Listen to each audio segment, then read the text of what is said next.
السلام علیکم۔ بخاری و مسلم شریف کی حدیث پاک ہے کہ حضور صلی اللہ علیہ وسلم فرماتے ہیں کہ قسم اس ذات کی جس کے قبضے میں میری جان ہے، میں نے ارادہ کیا تھا کہ کسی کو کہوں کہ لکڑیاں اکٹھی کرے، اور جب لکڑیاں اکٹھی ہو جائیں پھر نماز کا حکم کروں اور اذان دی جائے، پھر کسی کو کہوں کہ لوگوں کو نماز پڑھائے، اور میں ان لوگوں کے پاس جاؤں جو جماعت میں نہیں آئے اور اچانک ان کے گھروں کو آگ لگا دوں تاکہ اپنے ساتھ وہ بھی جل جائیں۔ قسم ہے اس ذات کی جس کے قبضے میں میری جان ہے، جماعت میں نہ آنے والوں کو اگر معلوم ہو جائے کہ مسجد میں ان کو ایک موٹے گوشت کا ٹکڑا ملے گا تو عشاء کی نماز میں ضرور پہنچیں، یعنی دنیا حاصل کرنے کے لیے ضرور پہنچیں، لیکن آخرت کا ثواب و قرب خداوندی حاصل کرنے کی کوئی پرواہ نہیں کرتے۔ بخاری و مسلم۔ فرمایا رسول اللہ صلی اللہ علیہ وسلم نے کہ جو شخص اپنے گھر سے بوضو ہو کر جماعت سے نماز پڑھنے کو نکلا، اس کا ثواب اتنا ہے جتنا کہ حرام باندھ کر حج کرنے والے کو ہوتا ہے، اور جو ماذ چاش کی نماز پڑھنے کے واسطے نکلا، اس کا ثواب عمرہ کرنے والے کے برابر ہے۔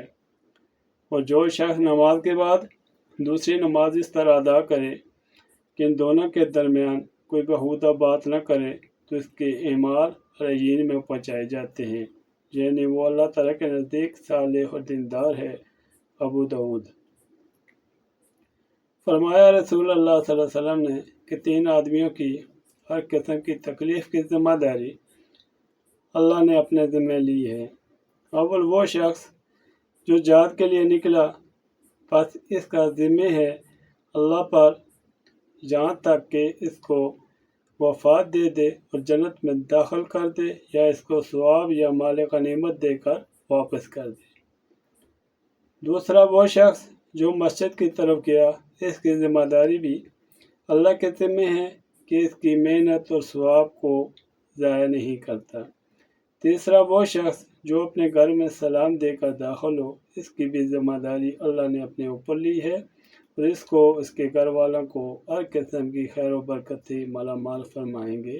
ابو داؤد شریف کی حدیث ہے۔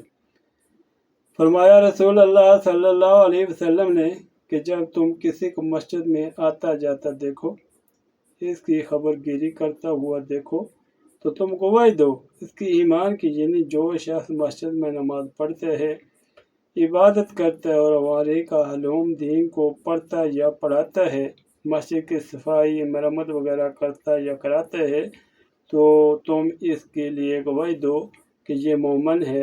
ترمذی ابن ماجہ شریف کی حدیث ہے۔ فرمایا حضور صلی اللہ علیہ وسلم نے کہ خوشخبری دو اندھیرے میں مسجد آنے والوں کو کامل نور کی قیامت کے دن، یعنی اندھیرے میں مسجد کے اندر آنے والوں کو قیامت کے روز روشنی دی جائے گی۔ ابو داؤد اور ترمذی شریف کی حدیث ہے۔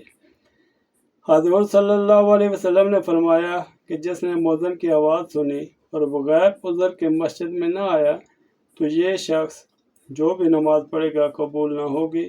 صحابہ نے عرض کیا کہ عذر کیا ہے؟ تو آپ نے فرمایا کہ خوف یا بیماری۔